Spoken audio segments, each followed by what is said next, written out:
Alrighty then. Hello and welcome to this month's episode of the Imaginary Game Club and the very first ever live studio recording. We even have an audience and everything. That's how you know this is getting real official. Yeah.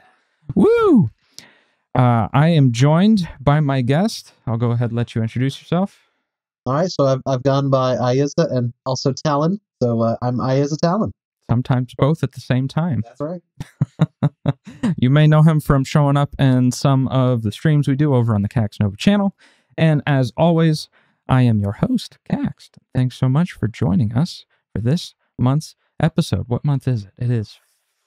This is the end of February, the beginning of March. So this is February's game, and I get that mixed up in my brain because we started in December, not at the beginning of the year.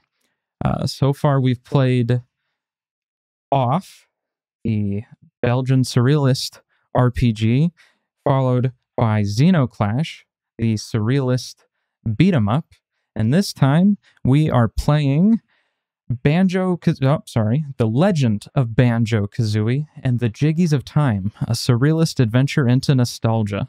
As always, this episode is brought to you by Meticulous. Meticulous is a gamified health companion available now on Steam. You should totally go check it out. Now is the time if you want to start getting in shape for your summer beach body. I know I do. Still got plenty of time if you want to lose another 10, 15 pounds, look good in your swimsuit. Go ahead, check it out. Check out Meticulous. Checking it out is free. Buying it is not, but it's a fair price, I promise. So, let's go ahead and get into it. The Legend of Banjo-Kazooie and the Jiggies of Time. This is, if you're not aware, we're going to start off with a little bit of spoiler-free talk, so you can decide for yourself if you want to give it a try, if you haven't already. This is a mod to the original Banjo-Kazooie that puts the favorite bear and bird into the world of Ocarina of Time. But that's not exactly true, because it's not literally the ripped world from Zelda. It is as far as I can tell, complete recreation of Ocarina of Time in the style of Banjo-Kazooie and adapted to the Banjo-Kazooie mechanics. So before we even get talking about the mod, why don't we go ahead and give a little bit of our background playing those, the old school nostalgia bait games that these are drawn on. Were you a Banjo fan growing up? Well, I've definitely played Banjo-Kazooie. I believe we got it on Blockbuster once upon a time, and I had enough time to play part of one level, possibly, and almost certainly never beat it. I distinctly remember not beating. So it's been like 25 years since the last time I touched that one. For Legend of Zelda, however, I played that one through a few times, so I was a lot more familiar with the map than I was with how Banjo's supposed to move about it. I'm not too far off with you on the Banjo side of things. I definitely did play a little bit of Banjo, and maybe this will bring great shame upon this recording, even though we're just getting started. The Banjo I spent the most time in was Banjo-Kazooie Nuts and Bolts, which, as far as I can tell, has been blacklisted by the community, as they still want to know where Banjo Threeie is, even though technically I think that would be the one, unless if you get into the spin-offs and the offshoots and the handhelds, which we saw plenty of references to those throughout the game, too. But that's not to say that I'm, new to old-school platformers. Got plenty of experience in Mario 64, which Banjo-Kazooie is already heavily inspired by Mario 64. And little tidbit factoid that I picked up on is apparently the original Banjo-Kazooie was not at all a 3D platformer. It was closer to a 2.5D side-scroller, and you played as a kid traveling through the jungle. I don't know. Looked really weird and very different, but then Mario 64 came out and changed the way the world thought about platformers, and they said, oh crap, we need to revisit this. And thus, we ended up with what we got. But I also played plenty of PlayStation-era platformers, plenty of time in Spyro, plenty of time in Crash Bandicoot, plenty of time and Jack Daxter, the Precursor Legacy. That's definitely one of my favorites. What would you say your favorite platformers were from back yonder? I definitely spent a lot of time playing Super Mario 64. That's an old classic, and that'd be the one, really. See, I mean, I played a little bit of Crash Bandicoot, but I don't know. I'm realizing now I didn't play that many platformers back then. My first console really was Xbox, and at that point, the Okay. platforms were more passé. Yeah, yeah. Did you play Cameo by chance? That was a 360 launch title by Rare. I think I've seen the actual box, but I don't think I've ever played what's in the box. I gotcha. I don't know if many people know about Cameo. I honestly don't remember too much about it. You do have plenty of different transformations. You turn into dragons and ogres and all sorts of stuff, and that helps you overcome puzzles throughout an overarching 3D platforming adventure. But I remember I had a lot of fun with it, but guess it just was too late to make it into the collective unconscious idealization of what nostalgia bait is supposed to be. 360 is just it's past the people's childhoods that want to go back and play those truly old school platformers. That is one thing I was kind of thinking about while I was playing this game. Is I realized like there's a lot of people making games for 8-bit and 16-bit era graphics. So you'll have a modern game, like you'll have it would help if I could remember the name. But you have modern games where they have the 16-bit, 8-bit style, even though it was just came out a couple years ago. And the Nintendo 64 era, even though it would be probably similarly easy to make a game in that style, you don't see a lot of them. There are not a lot of people aiming for that kind of look. And so I do find that interesting. I do know recently I've seen some doing like PlayStation 1 era graphics. So maybe that trend will continue and we'll see more. PlayStation era graphics are definitely more of a defined niche than N64 graphics. I think just because the hardware of the PlayStation was very different from the hardware of modern gaming consoles. And so you wind up with really, really specific and weird artifacts like affine texture mapping. Like, I don't know if you remember walking around in Tomb Raider, driving around in Twisted Metal, but the actual textures on the world would warp and move in ways that they aren't supposed to, but as a very specific to the PlayStation graphical artifact that's kind of fun to experiment with. I distinctly remember that. And you didn't really get that in the N64, which isn't to say that the N64 didn't have its own unique visual style, but it's in terms of recreating it, it's a little bit of a less technical challenge. Now, I don't know how you played it when you used the emulator, but I did notice that if you hit the escape key, it put it into full screen. And it seemed like in full screen, the emulator was a little bit more old school in its performance. Because when you're playing in the Windows mode, it was running a lot more smoothly than an N64 could ever hope to play the game. That sounds about right. So yes, this is we did play. A little bit of background on what this game even is. The Legend of Banjo-Kazooie and the Jiggies of Time is a ROM hack, which is different from a game because it is basically an edit to a game. And so you need to bring your own legally acquired copy of Banjo-Kazooie as a ROM, and then you apply the ROM hack to it and wind up with Banjo-Kazooie and the Jiggies of Time.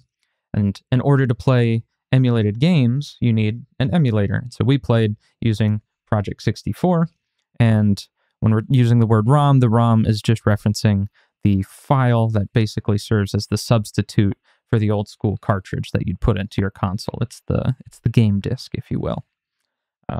I played it full screen, and I think we both did play it using some cheap Amazon not Nintendo brand N64 controllers, which I do just have to take a second to appreciate the fact that, one, I like that they put the little circle on the front of it where it should say Nintendo, but they can't say Nintendo, so they just put the skeleton of the Nintendo logo there with no text in it. And two, they put the Rumble Pack slot on the back of it, but you can't, it doesn't work. It's just a big plastic thing. So they had to make the shape of the N64 controller without making it function. I mean, if I remember the 90s correctly, nobody put anything in there anyway, so it's pretty authentic. Fair enough, fair enough. But it was great playing this on the N64 controller. Did you like going back to that? I did appreciate that. We both had the issue with the dead zone bottom right, so I don't know if that's a feature of the ROM itself or if that was an issue with our controllers that we had. I'm gonna guess it's the controllers. Might have been the controllers, but it definitely. I'm sure it would have been especially bad if I ever specifically had to go in that direction, and I'm sure there's at least one point later in the game where it's going to be an issue, but I was able to force my camera behind me often enough to fix it. It definitely got me killed more than once. You will get very used to using the right trigger to recenter your camera behind your character. But yeah, these are just like $15 controllers off of Amazon, so they're super cheap to get, and they're USB, so you don't need any fancy dongles to plug your N64 controller into your computer. If you do want to experience the glory of Banjo-Kazooie in its true nostalgia format with the old school controllers. I'm glad that we played it in the N64 controller. I've always had a soft spot for this thing. I've never, understood why it has 3 prongs. But that's also exactly why I love it. It's so impractical, and there's no way in a million years that a controller like this would ever get designed today. But we, we're living in the best timeline where we got to experience what a weirdo spaceship controller would be like. The dead zone thing, though, man, that drove me crazy. Bad. All throughout the time. There's just one very specific angle, and I swear it moved, where you just can't go down and to the right. Your character just stops. I did find that if you kind of rock the controller in that direction, you get enough input from the 2 angles that it can do. Yeah. But there were a few times I had to just jump in that direction where Banjo leapt forward and then he stopped in midair because that's the worst part. Tilting. In the middle of a jump when your character just decides not to move anymore. Especially when it's a forced camera angle segment where you can't use the camera to fix the problem. That happened distinctly once on was it Death Mountain? Yeah. The jump I had to do on Death Mountain that I could not make. Exact angle. So I do want to get into the specific mod stuff, but one last thing to talk about before that is then the Zelda influence on things. So this is putting Banjo into Ocarina of Time. What's your experience with Zelda games? What you got for me? I've been a fan of Zelda for a long time. I've played most of the entries, and I've beaten most of the entries. With the modern ones, I gotta say Skyward Sword, I got it, I played it, I didn't beat that one. That was very much Legend of Zelda Wii Sports for me, so the jankiness of the controls took away from what otherwise I think was probably a fun game. Tell me you don't like bomb bowling? Bomb bowling, man. I actually got through the bomb bowling. Fine, but there were certain segments in that game that like the third temple, the sand temple in that game in particular, were just like, I didn't know how to use the device because they didn't do the tutorial very well. And so I had an extremely hard time. It was very agonizing to get through it. And then in the final room of the dungeon, I realized I was using the tool wrong, and you could actually just drive it directly. And it was at that moment I was like, wow, this whole thing was so much easier. But at the same time, every time I've ever thought I could play that game again, I remember the third dungeon and say, you know what? I don't have to. So that's why I've never been. I just can't bring myself to ever face that dungeon again, and I don't specifically remember why. I feel like that's a lot of Zelda games for me. I've played every major incarnation of the series, certainly not all the handhelds and not the 2D ones. Miss Spirit. I did not play Spirit Tracks, but I've played Ocarina of Time, Majora's Mask, Wind Waker, Skyward Sword, Twilight Princess, Breath of the Wild, which that's a story for another time. Whew, Breath of the Wild. But I don't know that I've ever actually beaten a single Zelda game. This might technically be the first Zelda game that I've ever actually beaten. That's quite the asterisk there. The one I know that I've made it the farthest in is Twilight Princess, and I had so much fun in Twilight Princess. Even though I didn't really care for the art style, I appreciate what they were going for and how, unique and stylized it is. It's very dank and depressing sad and not inviting or They adventurous. made some heavy-handed choices for that game, and I think they were. I think in that one in particular, they were begrudgingly appeasing the fans in a way that even the creators weren't thrilled with, which is why it's the only one made in that style. Yeah, maybe that's what was going on. Maybe there was just some market research going on at Nintendo HQ, and they gave some mandate that you gotta make it edgy. Everybody likes Shadow the Hedgehog. He's the new Sonic now. I don't know, but for me, Twilight Princess had the best gadgets. I love the gadgets in Twilight Princess. Like that spinning top was just the coolest thing ever, and I was so excited to always use the top. Like I wanted more chances to use the top, which is that's the opposite experience that I have in most Zelda games, where I'm 2/3 the way through a dungeon and it's like, oh god, I have to keep using this gadget. Like I'm just done with it. I'm ready to move on, but the game is not. And I was definitely disappointed by how the top worked in the dungeon, and then nowhere else. Yeah, that was sad. That was a bit of a mistake in my opinion. One of the biggest letdowns. I could mod it. I'd make the top just kind of do something outside of that context, just to have some use out of it at least. That is one of the things I did miss from Jiggies of Time. I did wish that they incorporated some of the upgrades into it, but I completely understand why they didn't. Yeah, it would have been a lot of work, but I was originally expecting like Banjo plopped in the universe of actually Zelda, but like because you can jump, you can just get past stuff. I thought it was going to be a much less intense because they built the world basically from the ground up in the engine with the other game, and so like I wasn't expecting a rare collectathon when we first started this project. But okay, that's what this one is. Yes. So to be clear, this is Banjo-Kazooie in the world of Ocarina of Time. It is a Banjo-Kazooie game with Banjo-Kazooie mechanics and Banjo-Kazooie characters.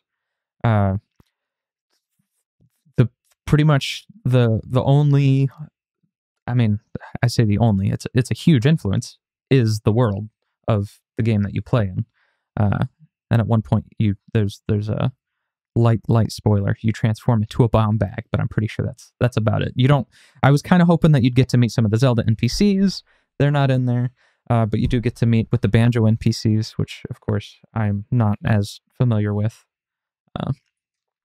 I think this was definitely a Banjo game made for people who are upset that they haven't had a Banjo game in a while.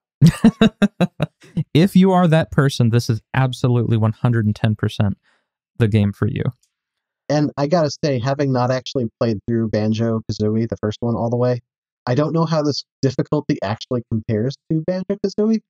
Because the first level or two definitely felt like just pretty typical Banjo fare. So I'm wondering if the difficulty ramp up is comparable with actual titles. I just don't. I refuse to believe that. Again, it's been a long. So all right, there's a few things we can definitely talk about while we're still in the spoiler-free section. The first thing that I have to do is I have to make an apology. I'm so sorry to have introduced this game into the Imaginary Game Club as only game number 3. I did not. I thought at most this was going to be a 10-hour game. There's no way that it could be longer than a 10-hour game, because I've gone back and I've played some of the old school games in more recent times. You know, you go back and you play those games that defined your childhood, like Pokemon Snap or Spyro the Dragon, and like you think about those games and they're iconic. They're iconic games. You had so many great experiences and you played them for so long. But you go back and you play Pokemon Snap, you beat it in 45 minutes.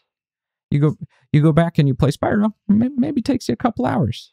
So I'm thinking this is the original Banjo. Like, okay, you know, if you're not going full completionist mode, maybe it'll take you a couple hours. Maybe 5 or 6 hours, not 20 plus hours. Oh, yeah. This took me over 20 hours to beat, and I was about ready to lose my mind. So the difficulty of the game, and we can get into the specifics of that later on, but was so much higher than I was expecting. Like, it is a hard game. I've beaten every Dark Souls. This is harder than Dark Souls. Why does Banjo need to be harder than Dark Souls? I don't know. I guess if Banjo-Kazooie is your favorite game and it's the only game you've been playing in the past 25 years, by now you're probably pretty good at it, and maybe this is the difficulty you need to stay stimulated. But if you go into this expecting that you're just gonna have a nice little romp through nostalgia lane, that's not what this is. This is a gamer's game. I mean, in terms of game difficulty, I'll say it is kind of funny when you think of these platformer games, because you usually think of them as being relatively easy games. And that wasn't always the case in the platformers either. There's definitely some old Mario stages that are unbelievably hard, even to this day. And so there's always been within the platformer genre those stages that just kind of go a little extra. And I think in the 3D environment, they definitely didn't make them as hard as the old 2D ones had the capacity to be. But it's also because in 3D you're fighting against the camera half of the time. And in this one, for sure, and maybe it's just because we didn't have a thumb. Well, no, this game doesn't let you control the camera very often. It takes a lot of camera control away from the. Yeah, it feels like half and half. Yeah, a lot of it is trying to synthesize the same things that's going on in the Legend of Zelda title. Because in Ocarina of Time, you'd have the same camera angles that are forced upon you. In Ocarina of Time, you're not jumping, so it matters a lot less. There's very little platforming in that game. So in this one, when you're supposed to do the jumps, it's a very big deal that the camera has decided to betray you. Yeah. As it so often does.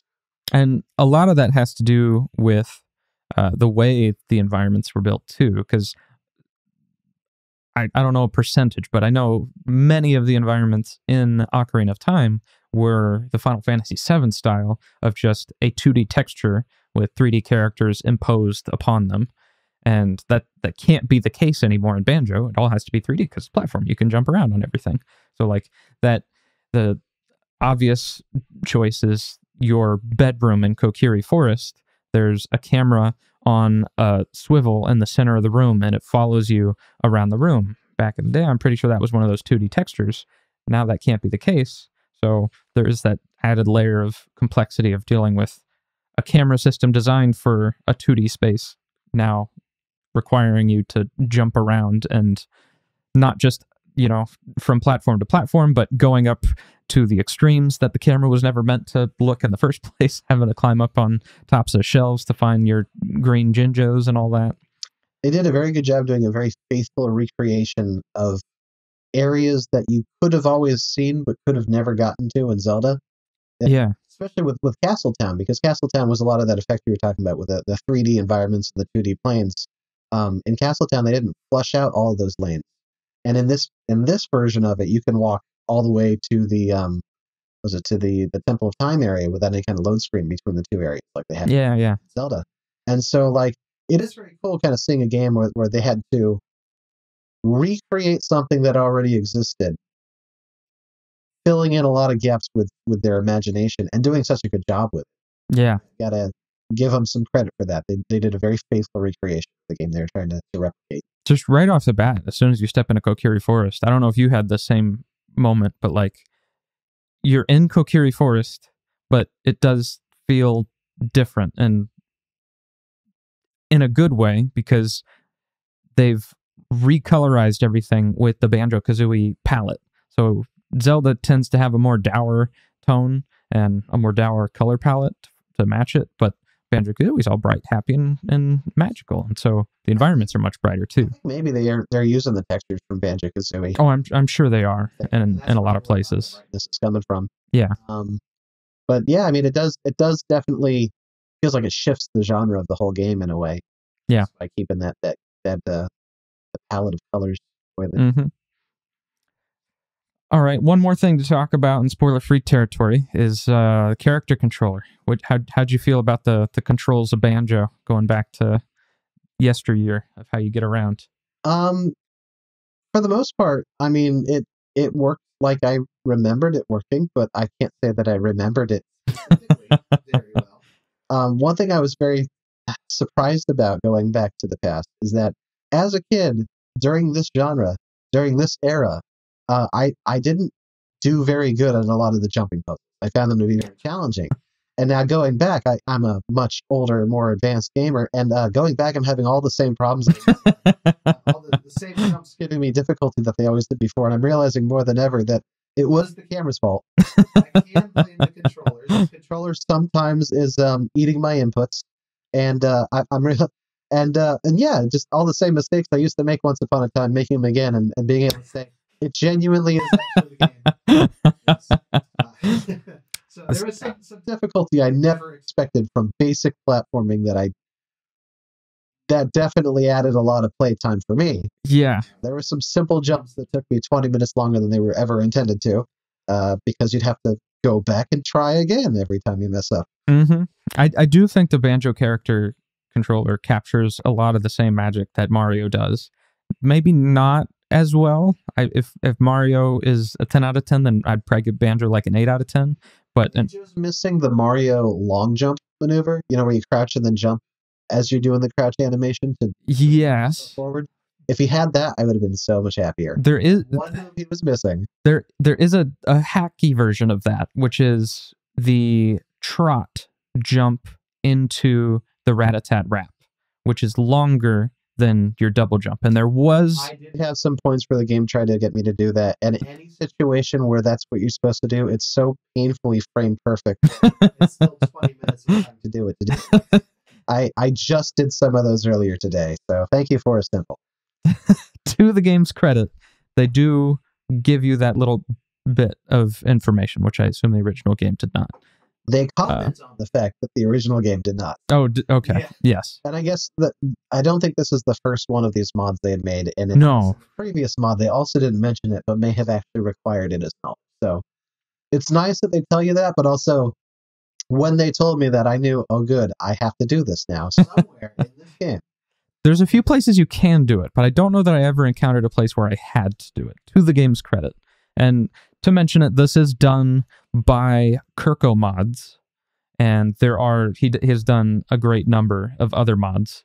And if I had done more research into it, I might have picked one of those other ones because they seem like they're shorter length. Like there's a Majora's Mask one that might only have a couple hours playtime compared to this one that has like a 20-hour playtime. So maybe we'll do that one in the future. I could be curious to do it, but they did comment on one of the rooms being fixed in this one. So okay. Otherwise, there's a lot of that same Mario, easy to learn, hard to master, but not as much. And maybe I'm just spoiled with more modern platformers. Like there's so much more tech in my mind in a game like Mario Odyssey. And I know, that might not be true in the speedrunning community, because at that point, those people have 8 million different tricks that they can perform in every video game they get their hands on. This game might be comically easy if you know all the speedrunning tech. There's got to be something. I just don't know literally any of it. So yeah. And there is a full YouTube walkthrough of the game available on YouTube done by Kirko Mods himself.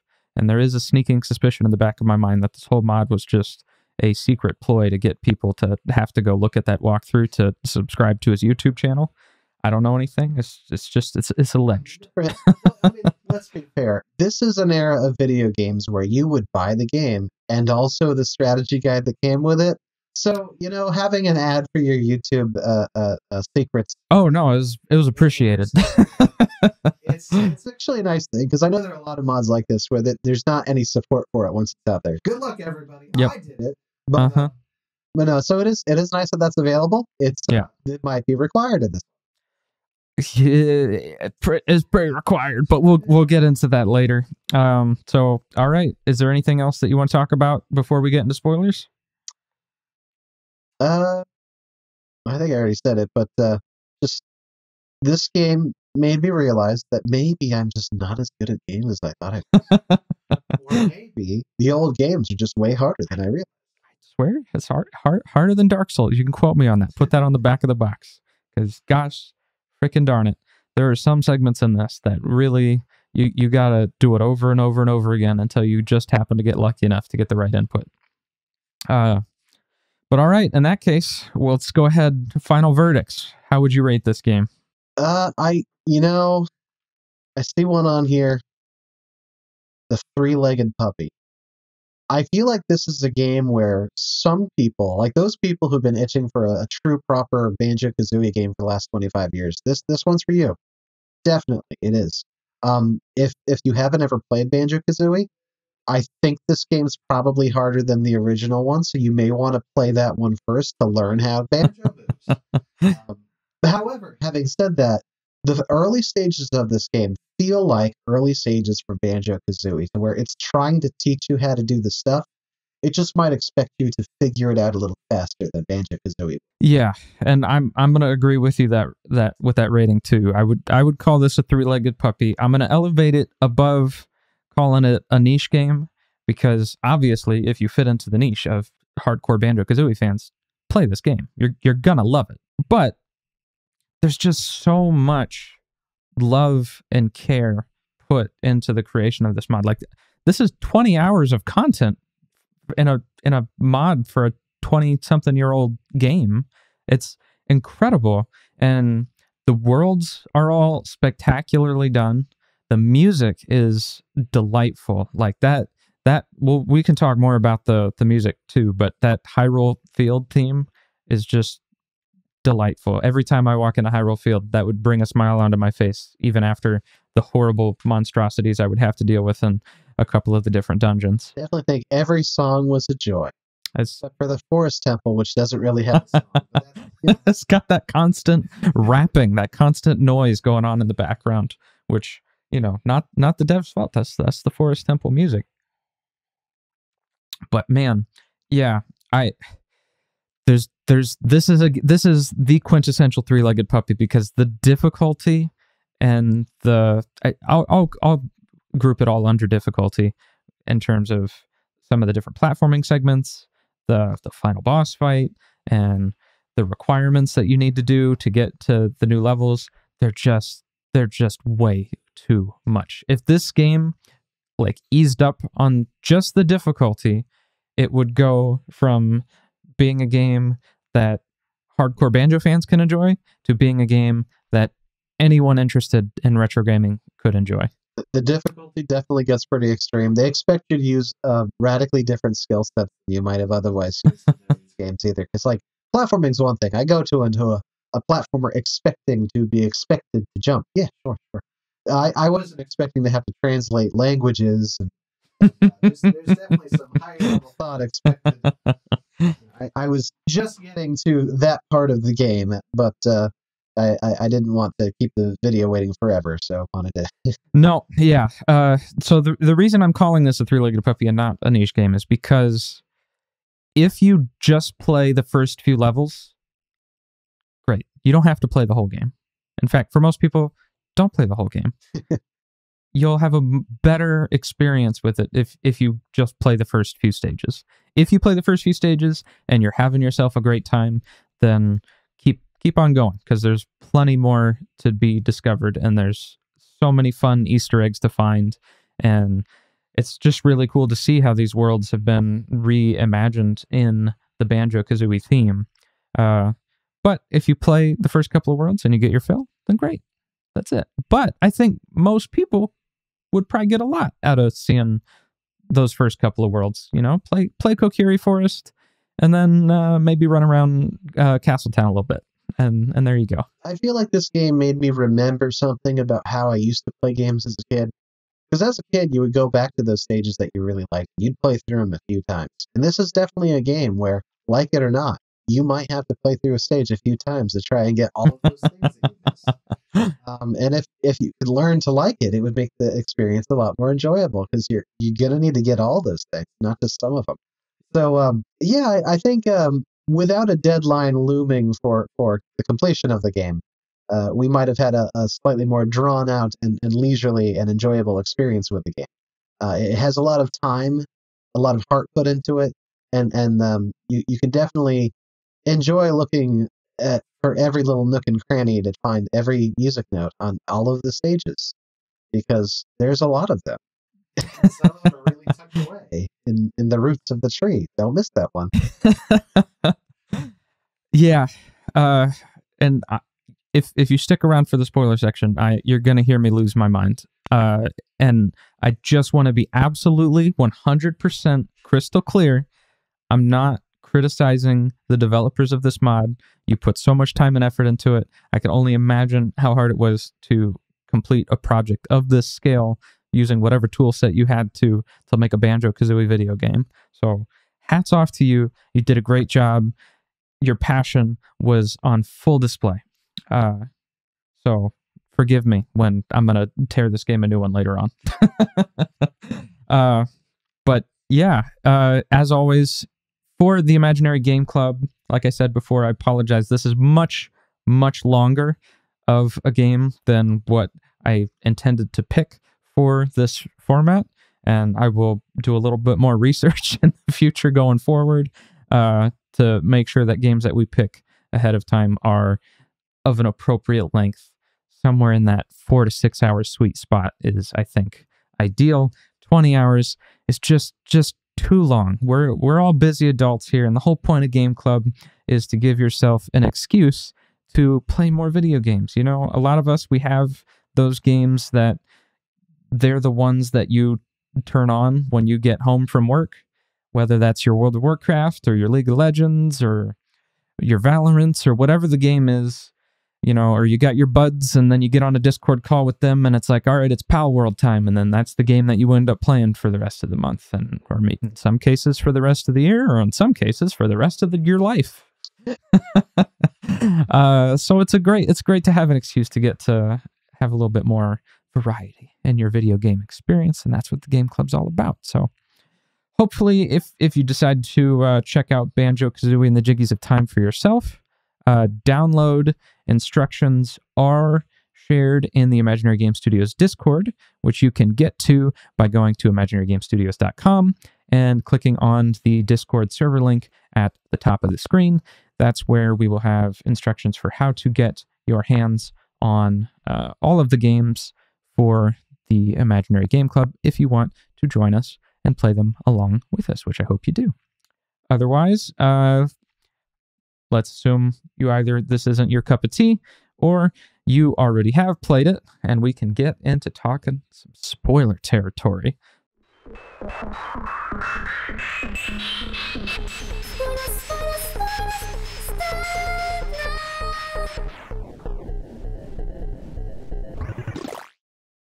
So, let's give a quick recap. How much of this game have you played? Let's see. Well, I got up to the Forest Temple today. I was in the process of trying to analyze some of the various puzzles, but I know that that's going to be a lot more time than I happen to have. So, I think the Forest Temple is World 5? Question mark. So let's go through it in sequence. World 1 is Kakariko? No, Kokiri. I just playing this game now, I realized how similar those names are. Yeah. That never occurred to me before, and now I'm getting them mixed up constantly. You're in Kokiri Forest, which a lot of these zones, a lot of these worlds include the dungeons that were associated with them. So Kokiri Forest also includes the Great Deku Tree, and then there's Hyrule Field, which is kind of its own thing. There's no notes there, but there are Jiggies to be collected. And then you go to Castle Town, which also includes Hyrule Castle, and the Temple of Time. And then you go to... which one's the third one? Then that's Kakariko Village.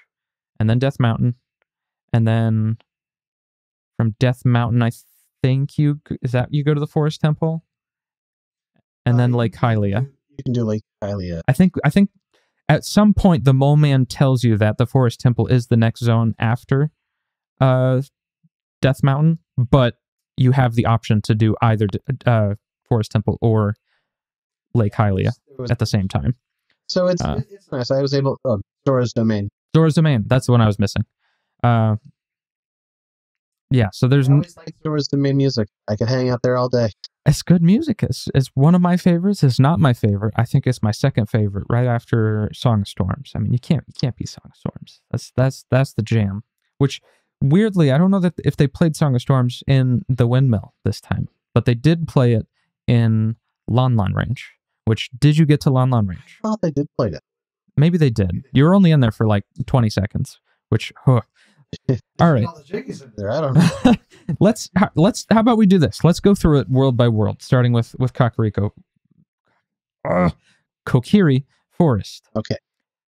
Kokiri Forest, I think, was the highlight of the game. I had a blast going through there because the difficulty was just fine. Mm-hmm. the Easter eggs were delightful. Like that first time, did you go into the little hole behind the waterfall next to the shop? I probably played through the map 3 times before I was sure that you definitely could get in there. I tried to make that jump a few times and failed, and I was like doubting, like, can I make it? There was an egg in there Barely. to show you. It was the third time I was like, there is an egg there. They definitely want you to go there. So I did manage to get into the entrance, and that was a pleasant surprise. The little James Bond.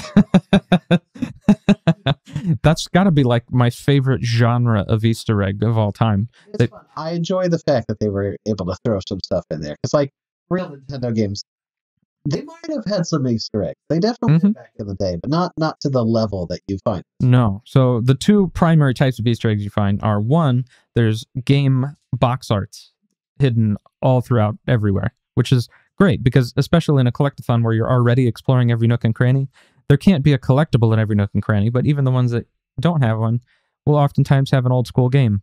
And I made a little game out of it myself because a lot of these box arts are very low resolution. So you have to try and figure out, well, shoot, the brown is over here, so maybe that's Star Fox? Is that Ash Ketchum? I don't know. And some of them get pretty darn obscure. One of them, I made a note of this in my brain. They had Grab by the Ghoulies in there. I did not know Grab by the Ghoulies. Did you know that was a Rare game?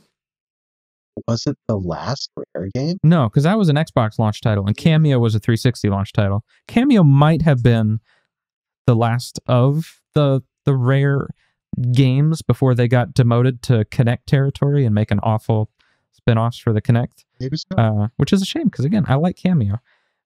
Terrible name, though. I guess at that point, nostalgia bait wasn't baked into pop culture, so the word Cameo just sounded like a name to me. But now when I hear Cameo, I think, oh god, like, what is this? They're just putting in all the old characters? What is this? It's just a name of time. But you played Grab by the Ghoul. Was that a good game? What's the story? Play it. See, I had difficulty with Grab by the Ghoulies because they did a lot of like QuickTime events, and it was my first Xbox game. And so they'd be like, quick, hit X. Well, if you were just playing PlayStation and they're telling you to hit X, which button are you hitting? That's the trouble. So if I were to play it again now, I'm sure it would be quite a bit easier than it was. But like it was, let's see, your character is traveling through this castle. You walk into a room, the door closes behind you, and you have to fight a certain amount of enemies to open up the next door. And so most of the rooms were like that. I definitely never beat the game, but there wasn't a whole lot of depth to the game. Okay. So yeah, that was Grabbed by the Ghoulies. I don't think it was terribly long. Interesting. Hard. Doesn't sound like Rare. That sounds like Devil May Cry territory. I think they were trying to branch out, but I don't think they branched out. Interesting. But the other genre of Easter egg is hiding all the James Bond from GoldenEye character models, and they hide them in the best way, where they're always just peeking around corners, peeking over ledges, so you just see the top half of their face and their little pixelated hands holding over the edge. So when you climb into that waterfall in Kokiri, I got it right this time. There you go. And you look up, there's just James Bond staring down at you like some sort of weirdo, some sort of peeping Tom. I found that one. So I guess there were other. Oh, there's one in every stage.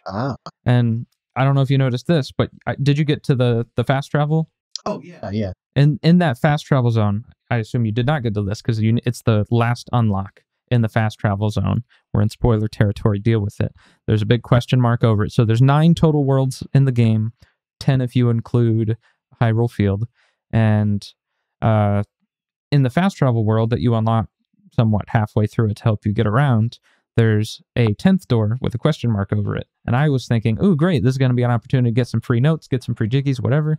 No, it's just a checkboard to show you a list of all the Easter eggs that you found. So if you wanted to be a true collectathon masochist, you could also collect every single game cartridge and every single James Bond character appearance. Well, if that's what brings you to these games, then there you go. That's what you've always been looking for. I was very nervous when there was a point where I was finding those things and I was like, hey, that's fun.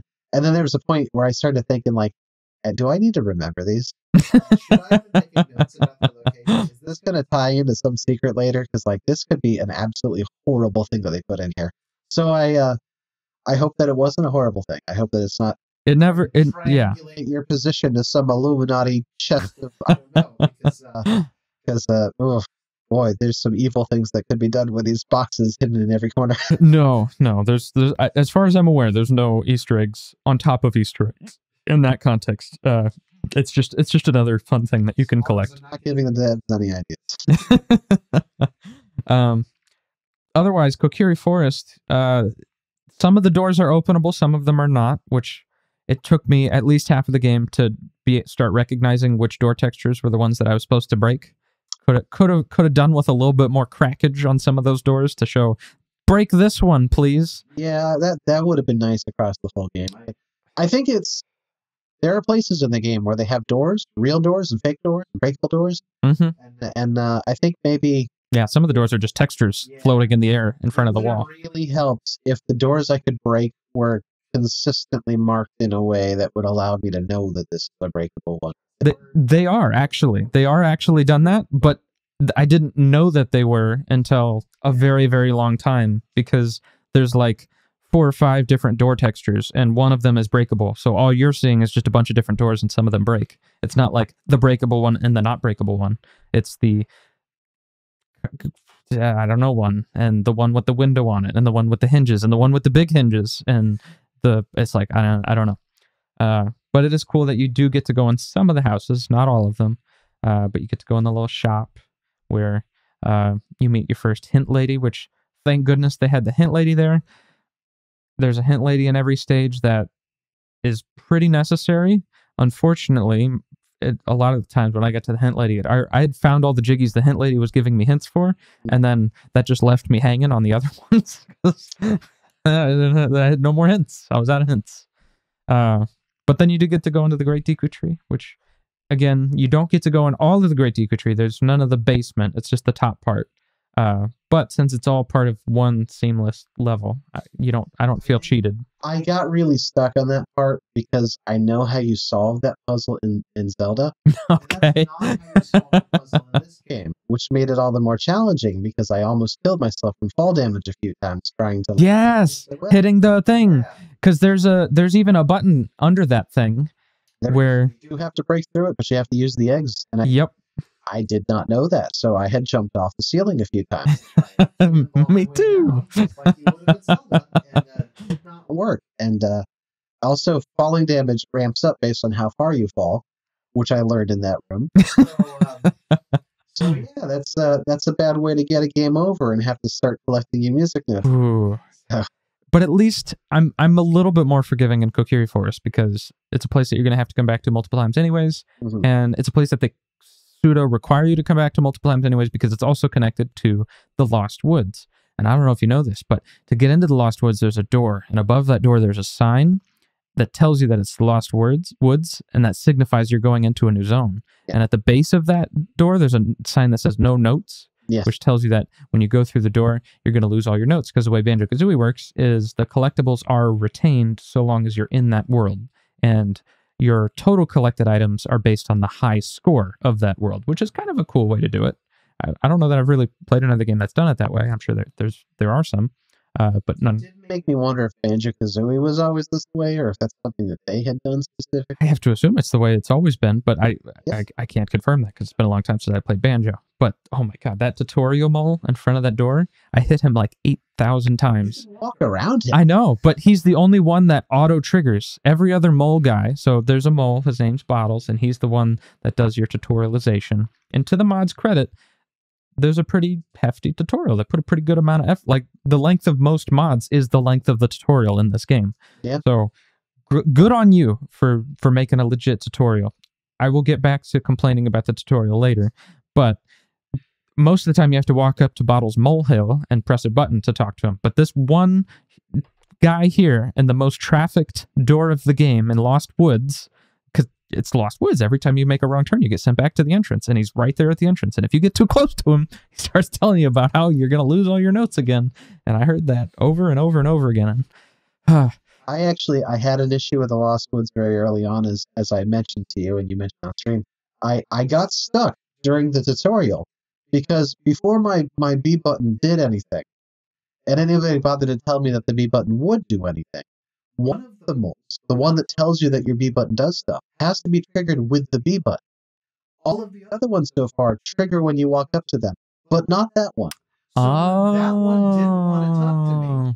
I had no idea what I was supposed to do. And that was the first place I got stuck, because you have the one mole that you're supposed to use the what is it, the Kazuki's high jump to get up to. And that was the other one that I knew about, and then this one that's not talking to me. So I just had no idea what to do, because I knew how to get up to the other one. I just didn't have the thing unlocked yet. Yeah. I was stuck in there for like 30 minutes, and I said, "Okay, I'll deal with this later." So like, it's a little silly getting stuck in the tutorial because no one told you how to talk to the mole NPC. Yes. Partially my own fault, but that is a different place than I had problems with. There's another part later in the tutorial where you get to a field of yellow flowers, and to get out of the field of yellow flowers, you just hit an enemy behind a tree, and there's a secret hole, and you fall into it. So you go into the field, I talk to the mole man, he gives you a hint, great, I'm running around, and then I break the thing, and I fall in the hole, I move on. Case closed, right? Wrong. This is the one mole man in the whole game that you have to talk to multiple times to get different unlocked abilities, because you don't just, the way the tutorial works in this game is you don't just have the full move set at the outset.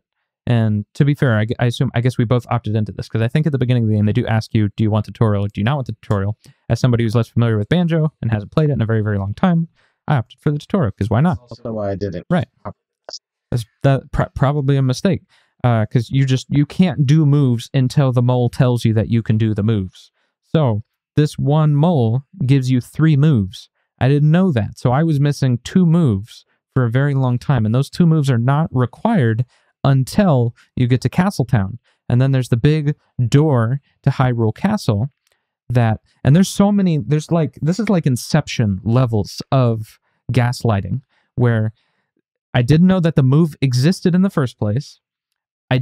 There's a breakable door that can only be broken with one of those moves, despite the fact that you can use other moves to break doors in other locations. So for some reason, this door can only be broken by one move for no reason. And it's a door that goes into Hyrule Castle, which through another entrance, you can get into Hyrule Castle. So I assumed that the door that you can't get into was the same door as the door in the throne room that you get into later. I had that same problem because that was not an area you could ever get to. Right. So I had no reason to know that that was an accessible area. Right. So yeah, when I was trying to do the shoulder charge to break the door and it didn't break, I just assumed, oh, what do I use the bomb bag? I don't know. Exactly. So, yeah, I had no way of knowing that I could go through there until you had figured it out and told me. It would have been the end of my playthrough right there, because that. The Castletown took the most time for me just because of that, because I had 70 notes and the other 30 notes are in that Hyrule Castle courtyard. That I played through the whole thing like 3 times and I still wound up with 99 notes. Well, thankfully the game does have the slightest amount of forgiveness in that you don't need to get 100 notes on every stage. Which is good, because I was never going to find that last one. Yeah. We'll get into the forgiveness too. But all right, so then there's Kakariko Forest, which I had a great time with. Lost Woods, not so great a time with because the tutorial was pretty jank, which I'm so happy there was a tutorial. It was definitely necessary and appreciated, but it needed to be ironed out. Like, somebody had to have discovered that in playtesting, I swear. That's what playtesting is for. I didn't It's a team of like 12 people working on it, so I don't know how many playtests you had. I don't know. I mean, and I have to, 12 people is kind of a lot of people, but I also assume that all 12 people have been playing Banjo-Kazooie for 25 years, so yeah, okay, fine. But then you go Hyrule Field, which again, best music in the whole game. That song, the Hyrule Field theme, is the best example, in my opinion, of taking the Ocarina of Time soundtrack and transforming it into the banjo mood. Like, it uses the banjo instrumentation, it's got the banjo tempo, it's just so good. I think they did a wonderful job just by changing the instrumentation of the song. You still have the essence of the old song is there. It's still the same music, but it makes it feel like part of the banjo world now. I think that was really well done. Yes. soundtrack stuff, great stuff. I mean, and of course, the Ocarina of Time soundtrack is already great to begin with. So if you make it even better, then, I mean, come on, easy win. Perfect. Good stuff. In Hyrule Field, there's a few other things that we could talk about before we go on to the other zones. There's Lon Lon Ranch, which you have to get to. So you could have gotten to Lon Lon Ranch. Most of that. I Okay. wasn't able to find all the little dudes, but I found like almost. Another part of the tutorialization issue was the mole that teaches you the sun song to change from night to day in Hyrule Field just gives you, to its credit, it gives you a hint. And he says he's at the end of a long grave. And I go to the graveyard in Kakariko, which is different from Kokiri, and there is a mole man in the graveyard, and he's at the top of a hill. And you talk to him, and I think he gives you a hint, or maybe he teaches you a new move. I don't remember. But he's not at the end of a long grave, but he's the only one there. And then you go to, there's a Gruntilda hint, which I'm gonna keep calling the fairy godmother Gruntilda, even though Gruntilda is the name of the last boss. Do you know what the fairy godmother's name is? Do they give her name at any point? I'm sure she has a name. There's a chance that she even said it, and I just forgot. She's also green skinned, so she's Grunty 2 in my brain. So Grunty 2... I think she does mention being Gruntilda's sister. Of course. There's... Basically the same. If you go into, the deep lore Banjo, you go search up Banjo on Rule 34. I'm sure there's all sorts of backstory there. But you go, Grunty 2 gives you a hint that says, you'll learn something new where you learn the Sun Song. And where you learn the Sun Song in Ocarina of Time, I just remembered as being in the back of the graveyard. I didn't remember specifically that the gravestone breaks and opens a hole. Because in this, and again, there's a lot of areas in this that they don't fully flesh out according to Ocarina of Time. Like Deku Tree doesn't have the basement and stuff like that. Yeah. So when you go to that gravestone and there's a jumping pad behind the big gravestone that takes you up to a secret area that leads you down into what looks a lot like a grave, I thought that was the thing. No mole there. So I didn't learn that tutorial for a long time. I didn't realize that you had to ground pound the gravestone that didn't look ground poundable or breakable in any way to get to the next thing. And it's even more confusing because then there are 3 graves that you can get into throughout the grave. One of them is, again, very long. The Valley of the Bones with all the dry bones from Mario, which was another thing that I finished by the time I needed the hint, where the hint is in Impa's house, there's a secret to the Valley of the Dry Bones. Did you use that hint? I found the hint after I'd already done it. Me too. I didn't know which one Impa's house was, because I thought Impa's house might have been the shop with the giant carrot, because there's a Sheikah rug in the back room there, and my Ocarina of Time memory wasn't good enough to remember that the cow house was Impa's house. I don't remember that being the way that it was, but I guess so. I have no recollection of Impa ever being in that house. I don't know. If you look through, you do see a picture of Impa. I think that's she is in there, and I mean, you would have seen the map of the dry bones anyways if you had already done. It expects you to use first person mode a lot. It does, which is kind of a cool way to hide stuff. I don't mind that. I mean, it's always kind of a fun thing. It's like, oh, if you walk into a new room, you see what you see, and maybe you see the floor and the back 2 walls and maybe the ceiling, and it's like, well, that's 2 whole walls. They can just shower with Easter eggs and secrets and whatever. So it's very rewarding every time you go into first person mode and look around and see stuff. But all right, fine. I'm in Kakariko Village now, so let's talk about it. There's the carrot man in the shop, and he tells you there is a potion that is going to make him taller. There's also a honeycomb at the top of the watchtower, but the honeycomb is too tall to get to, so you can't jump up to it. The way to really get it is through the red feather power, where you have to fly around and pick it up. But I was convinced that there was some way to get a potion to make my character taller to pick up the item. So I spent like an extra half hour in there trying to jump in the different pots with the goops to see if I could make my character taller somehow. That is a very reasonable, given the information given, because you can hop in the pots. There are other places in the game where the pots will transform you so that you're no longer your. Yeah. So they have function. It's a thing. And at some point, if you go back to the carrot, he's actually taller. So it works. He did it. I also spent like 5 minutes just to make sure they didn't do anything. I had not dedicated as much time to it because I'd already grabbed that. Yeah.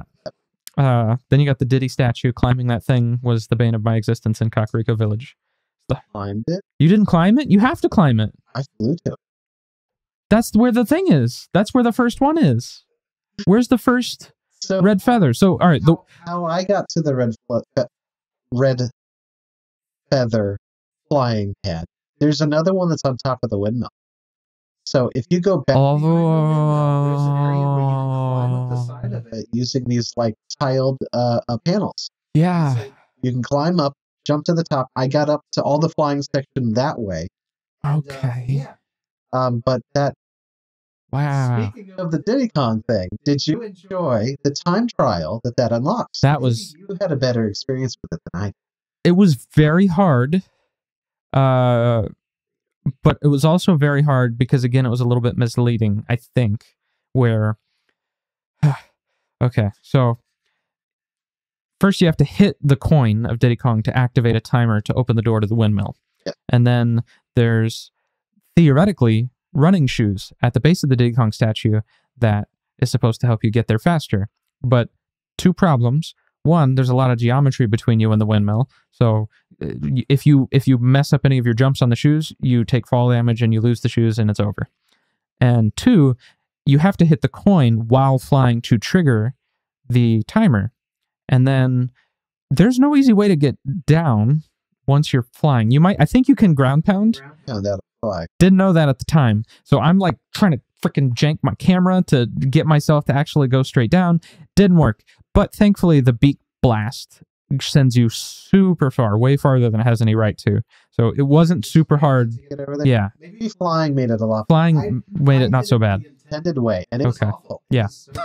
So my issue with it was that when you do the dash, it triggers a 5-second long animation. The timer has started at the start of the animation. Yep. So it's counting down the first 5 seconds of your timer watching the video. Then you're still flying in the air from doing the beak blast. So I'd have to slam on the ground, not take fall damage from slamming, because if you're high enough to take fall damage, you get staggered. Then you have to run over, you grab the thing. So you want to make sure that you were at a good angle when you trigger the event so that you would slam down next to the shoes, because you can't waste too much time getting to the shoes. Then you have to carefully jump from roof to roof so that you don't take too much fall damage. And then you get over there to find out that 4 seconds before the timer says the door's closed. Oh, the door's already closed. So you actually lose 5 seconds in the cinematic, and you lose another 4 seconds because the halfway closed door is basically closed in this world. I mean, what were you thinking? So yeah, I did that one more times than I cared to think about, honestly, in order to yeah. That was a little too exacting. But if the flying thing was actually probably the better solution. It definitely helped. And that is definitely one of those examples of the difficulty is the problem here. The difficulty is the missing leg of this game. And I definitely used save states afterwards to make sure that I never had to do that. Okay, because I used no save states. I did admittedly check the walkthrough a couple of times, but only later on. Mm-hmm. But yeah. All right, so Hyrule Field, going back there, you've got, once you have the Sun Song, you can turn it to night. That gets you access to Lon Lon Ranch, which they have completely redone into a carnival. And a couple things there were okay. You know, running along the roller coaster was fine. Doing the little maze was fine. You just, always hug the left wall. You'll get there no problem. You don't need the hint. And yeah, there's a couple other ones hidden around, whatever. There's 2 things in the carnival that will haunt my nightmares for the rest of eternity. One is the getting over it segment.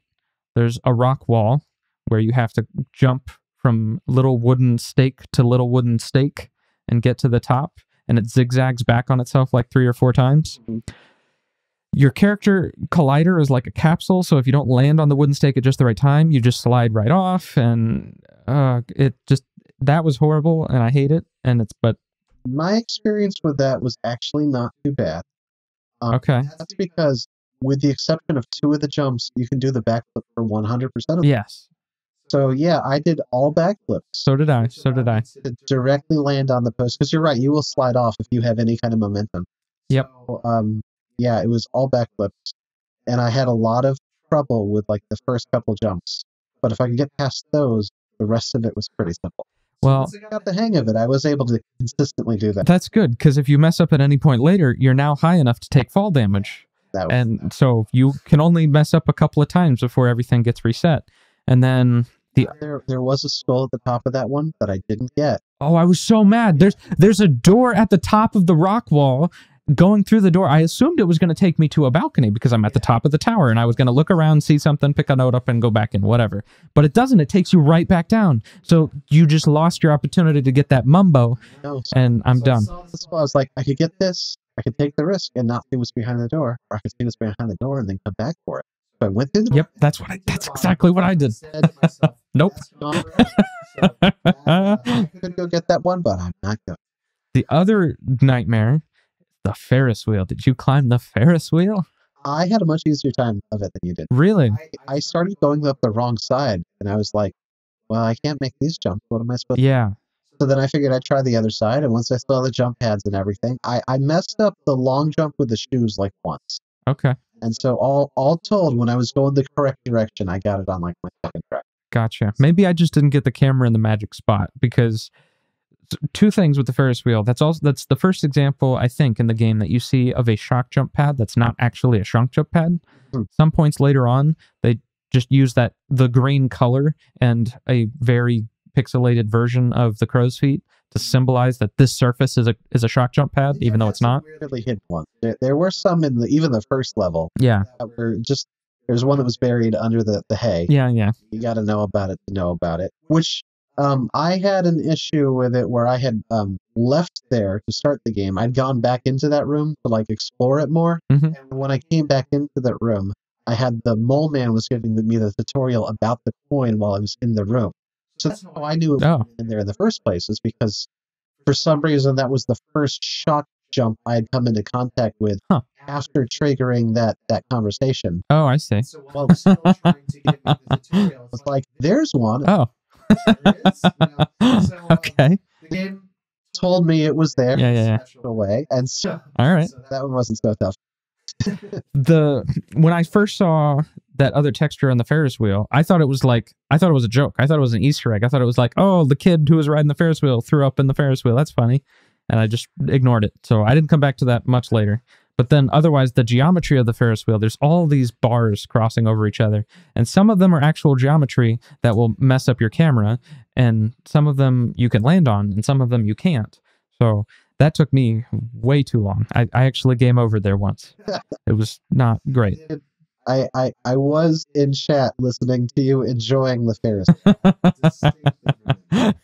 Oh boy, yeah. And then the worst part is that you get halfway through it and you pick up the Jinjo, and that's only halfway through it. You got to keep going because now there's a Jiggy on the top. It's true. There's some stuff to let you think that maybe you've got it all. Yeah. If I was not paying attention, it doesn't matter because I have to go back to get it anyway. Let's see. We've also got Death Mountain, which I don't have a whole lot to say about Death Mountain in particular. It's a nice little zone. I didn't 100% it because there were some areas where I could see that if I get the bug power up over here, I can go through that tube. But I can't get over here with the bug power up. So it was very figured out every single little nook and cranny. I can spoiler it for you if you want. Sure. The trick that was holding me back, and there is a Gruntilda. I think there's a Gruntilda hint for this, maybe. I think there is, but it's also confusing. There's a Gruntilda hint that says that there's secrets behind lava waterfalls. And there is a secret behind a lava waterfall in the Fire Temple, but it's very obvious, and it's just like a couple of notes. And you'd think like, well, that's kind of stupid. Why would you have a Gruntilda hint just for a couple of notes? That's weird. Well, the lava waterfall in the open part of the area, in that little zigzag cliff up right before the Goron City, there's a tiny little nook that you can climb through as the scrib. And that gets you into the village as the scrib. And then from in the village and the scrib, you can climb on top of a house, and then there's another tunnel that you can go through as the scrib, and that's how you get to the rest of it. Yeah, I had seen the tunnels, but wasn't sure how to reach them. Yeah, to get to each other. So that makes sense. My gamer instincts were telling me that like there's all these tunnels over here, but like I was just feeling like this is a red herring. I know this is the end, but I didn't know where the beginning was. Yeah, that was the point in the game where I was like, okay, let me make just a little quick save here so that I can save my progress and come back to this with a fresh mind. And then I hit the quick load button instead, which is the wrong button. The game's like hard save had actually saved my progress. Ah, So when I canceled out of everything and went back in, I was able to save the notes that I had. good. Because that would have been the end of this playthrough for me. Mess things up. Gotta be dangerous with those emulator controls. I stopped messing with that system entirely after that, so I've been going off of the actual hard save. Yeah, and it's Saves coming for me. the save system is great. I never had any problems with that. Yeah, I did have some, but that was only because I would I don't know. Sometimes you really want to have a backup for this jump. I did really.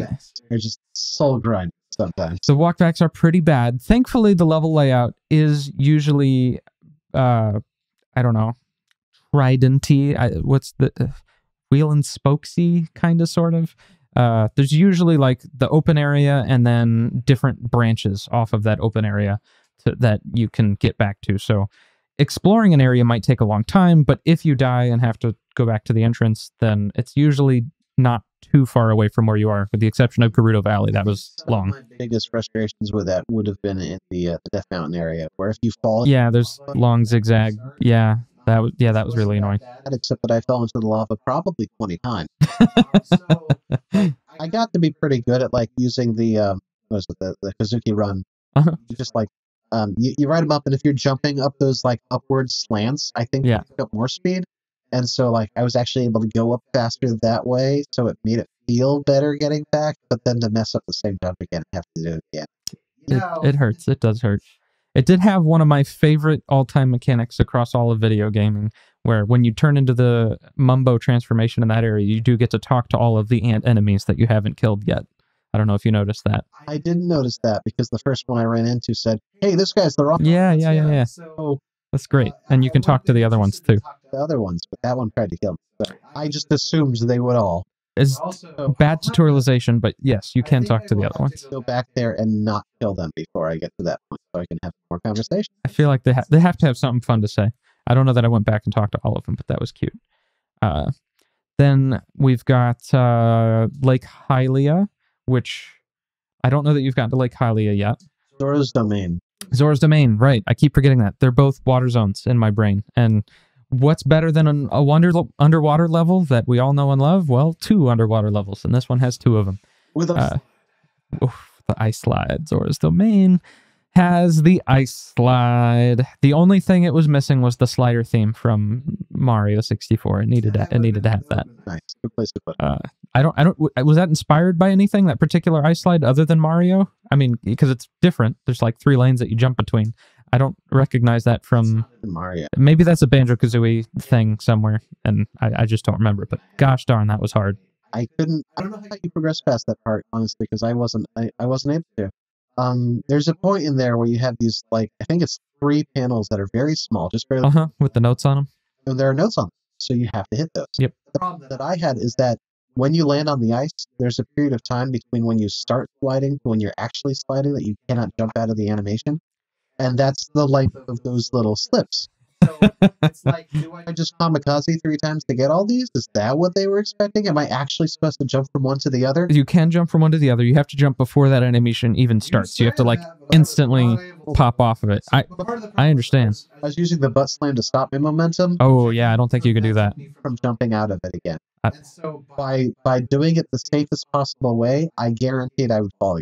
Yeah. And then of course if you dive, then you kill yourself. So yeah. Well, yeah, because yes, that zone in particular would have been much less bad if it didn't also include, I'll call it a bug, more maybe oversight, that if you ground pound, there's just a chasm below you. And typically, if you hit a chasm, it'll just teleport you back to the entrance.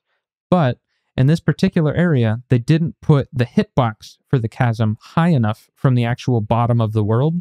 So if you ground pound in that area, you will trigger the chasm animation of falling, but then you'll actually hit the ground and it's too high up and you'll instantly game over. Or not game over, but die. This area, that exact same thing also happens in Death Mountain. Okay. So the first place I learned you can kill yourself through a non-kill area was Death Mountain. Yep. That was rough, and it only made it worse to rub salt into the wound. But then once you get into the lake, it's not so bad. The the underwater segment is annoying, but there's not too much that you have to do down there. And then you've got the whale, which the whale has, I think, maybe the cutest of all the Easter eggs. I don't know if you discovered this one. I did appreciate all the stuff inside the belly of the whale. Did you notice that you can interact with the Mario Kart game, and it sends you into the world of Mario Kart? I did not see that. There's an actual Mario Kart level. No way that I would have to know about that. I wouldn't have. I didn't know about that either until I had to go back to collect Jiggies. But I have to go back anyway, so I'll have to go check it out. You can do that one. One of the pipes has fast shoes that are necessary to beat it, so you do have to find the fast shoes. And it is actually, again, like everything, a little bit too hard. But it's cool to actually see some of the other games, which, again, I guess wrapping up. The point in the game where the difficulty starts to really jump definitely is Zora's Thunder. You've got Ice Slide. Yes, you've got Ice Slide, and then you've also got the egg shooting minigame, which is a different kind of difficulty. Did you do the egg shooting minigame with Donkey Kong? No, I didn't. So off on in that same. No, so not in the whale, in Zora's Domain Whale Lake. I don't know if that has a specific name. Off on the left, there's a door. It's not hidden or anything. That takes you to a little metal room with Donkey Kong playing a video game on an inner tube in a pile of poison. And off on the wall, it's a shooting gallery where there's like a row of like 7 tiles, and in one of the tiles is a target that you have to hit, and it opens and closes its mouth, so you have to hit it on timing. But it's hidden, so to open the hole in the first place, you have to shoot an egg to break the board. So you have to guess where the thing is to find it, and then you have to time it and aim it even more specifically than this far-off target, because the target inside of it's even smaller. So you just wasted 800 eggs to open up the first row. There's 4 rows, and every subsequent row requires an additional egg to break the board. So the first row, you have to shoot 1 egg to break the board to see if the target's behind it. Second row takes 2 eggs. Third row takes 3 eggs. Fourth row takes 4 eggs. So you have to go in there with 100 eggs if you want to have any chance of finding it. So I hate that. That's awful. It's really bad, and it's the first part in the game that you actually would exhaust your resources. Because one thing I really like about Banjo is that the collectibles are not just collectibles. And a lot of these games, you know, it's like, go find the 8 red coins and the 10 blue coins and the 10 stars and the 100 coins and the 8 precursor eggs and the 6 crystals and the 5 dragons. And they're all just MacGuffins. They serve no different purpose. They're just different sets of items, and that's it. This is not like that, because a lot of the collectibles you pick up to equip your character with abilities. The eggs give you the ability to shoot or poop. The yellow notes give you iframes. The red notes give you the ability to fly around. And I kind of like that. I kind of like that way of doing it, where it's not about, the collectibles aren't just about completionism. It's like a core function of the game. To me, that's like what makes the collectathon work as a genre, because then in all the subsequent times that you go through the zone, you can completely ignore everything that you don't need anymore, and that's just delightful. But finishing up with Hyrule before I forget this, there's 3 Easter egg worlds in Hyrule in the same vein as that Mario Kart thing, where much later on they'll give you a hint that says between 2 flowers is a hidden tunnel, and there's only a hint for 1 dungeon, and you do it and you think, great. Well, in Hyrule, there are 3 places with 2 blue flowers, and some of them have weird little green X's that are very hard to see to also identify that part of the floor or part of the wall that you can break through. And there's a whole Donkey Kong Country level that you can play through as Banjo-Kazooie. There's, what are the other two? There's Donkey Kong, Mario, Jumpman. There's the old school climbing up the red beams. And what was the third one?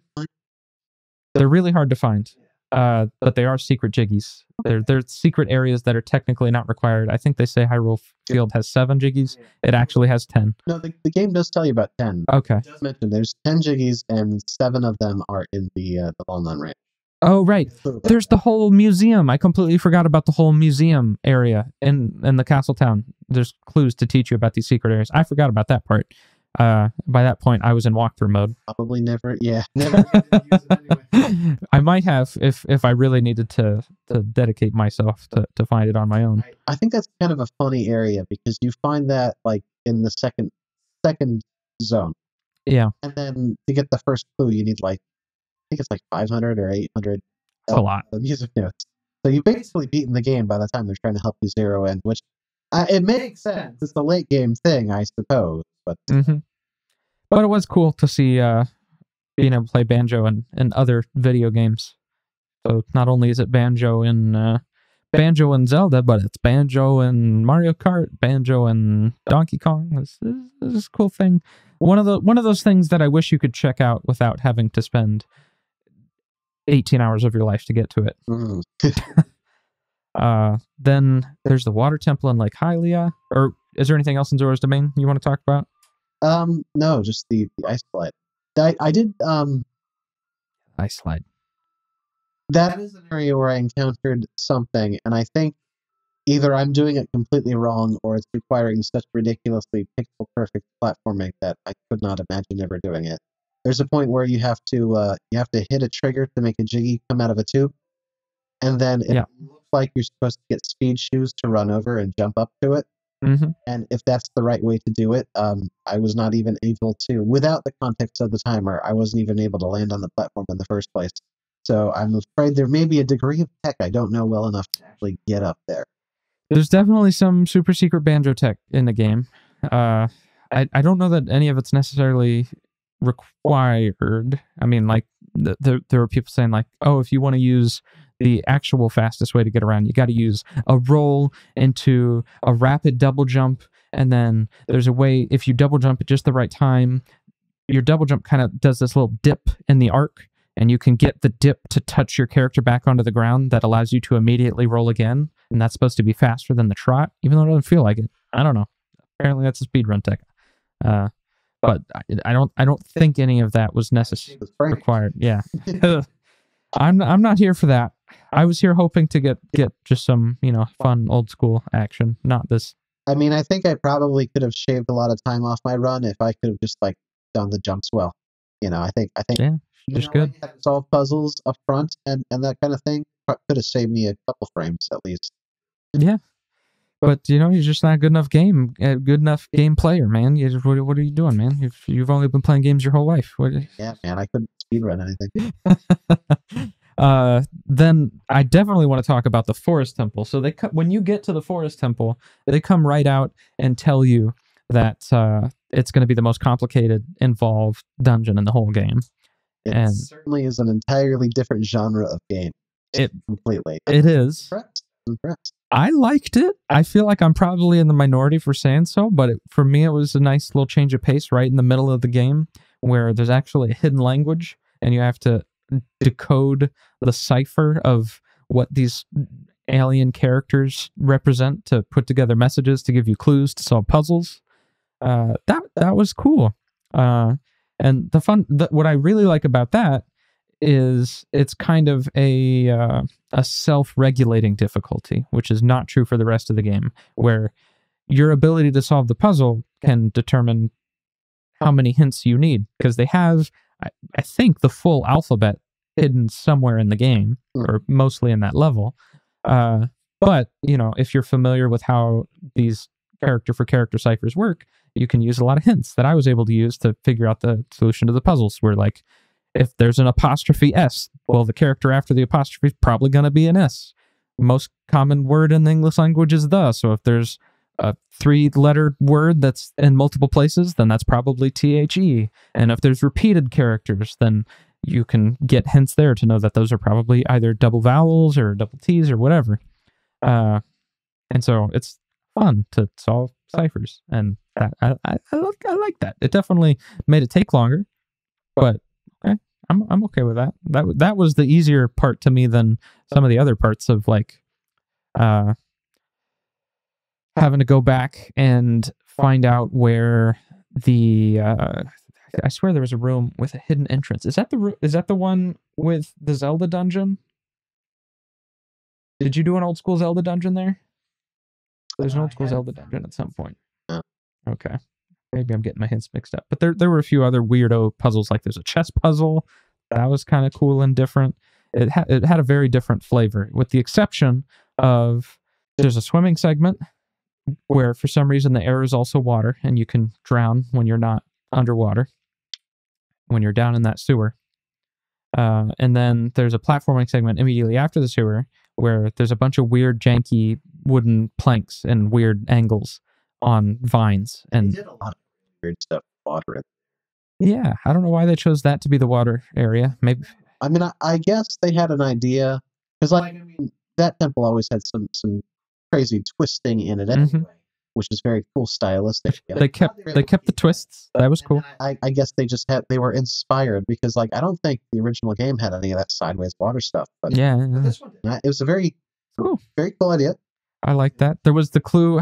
Did you do the cards? I did do the cards. Did you need the hint? Happy with myself that I was able to solve completely on my own. Yeah, that was great. Was a tough one, because there are a few of those clues that are hidden in such a way that the only way to really get to them, see them, is to do that jump that they were telling you about. Yeah. That is one of the places I think you need the long jump. There's two of them, one on each side. Yep. You have to do that, and that one, it took me a few tries, because you have to like run through a camera change in order to have enough speed. Yes, that was really. So that took me a lot of tries to get the first one, and then for the second one, I just did it exactly the same way. But yeah, it was also a little stressful, because I got to the end, I was flipping through all the pictures that I had taken and realized I had somehow missed the 6. Oh. So I did one more, and it's like, what's the odds that the last 3 are just 3 Zeldas in a row? And so that was the answer, unfortunately, because I don't know why it was so many Zeldas in a row, but all right. Yep. So hey, but that to me was like a perfect puzzle, because it uses the banjo mechanics where you gotta use the first person camera to look around to find the secret surface, to find the cards. But then it's presented as a way that's really complicated, where you go to the table and there's like 100 cards. But the solution is really simple, where only 3 of those cards are used, and they're the 3 that are right next to each other. So I missed the 2, but based on context clues of the other 5 in the sequence are just these 3 cards. I'm like, well, it's got to be one of these 3, right? So then I didn't have to go back through the whole thing to try and figure out where the one I missed was. Yeah, the one thing that's scary about that part is if you get a wrong answer, you take health damage. Yes. Now, that was a little scary for me, because the first time I hit it, I wasn't sure that I had hit it. And so I hit the same card a second time, and then I took damage. And now the question is, do I have to re-hit it now? And the answer was yes, actually. And so like that made me a little nervous, because it's like every time I'm checking to make sure it didn't eat my input, I'm losing health to check. Maybe it's yeah. And the worst part too was that there's a moment of tension there as I'm hitting the last card, where like I don't know what the actual input is for the last card. So is this going to kill me right now as I do this? But also there's the question of like, what if what if I was completely wrong about this and nothing happened? I would never know, you know? Well, I don't know if there was a sound effect that played. There might have been, but there is the added benefit of you don't take damage if you're hitting it in the right order. I mean, so yeah, great. When you were correct, you're not taking damage, but little concerning. Yeah, and they did do a nice little roller coaster effect of the forest temple is really time consuming and challenging. Again, just little difficulty spikes, man. Like trying to hit the Kirko face right on point with your beak blast. Like I did that, and I guess I was off by 2 pixels, and I just took damage. I'm like, all right, guess I don't hit the Kirko face. But then I found the poster in that storage closet that shows the hit sound on the Kirko face. Some parts expected you to be a little too exacting. Just every little bit of difficulty, man. Just the difficulty. Every single door that expects you to use the rat-a-tat-tat to break it. Yeah, you got to be right in the center. You have to hit exactly the right pixel. Yep. And that didn't help when I was initially trying to figure out that you could even break the doors in the first place. And so, like, there's definitely a point where if the game doesn't tell you you can do things, you'll never know. Yep. But I like the forest temple overall, with the exception of that stupid vine section. I really hated that. I hated that a lot. And then, so I played the rest of the game. I 100% of this You have not yet, which, again, for most people, I would not even recommend that you play this whole thing. Just play the first few worlds, and you'll get what you're going to get out of it. And then if you're absolutely in love, keep going.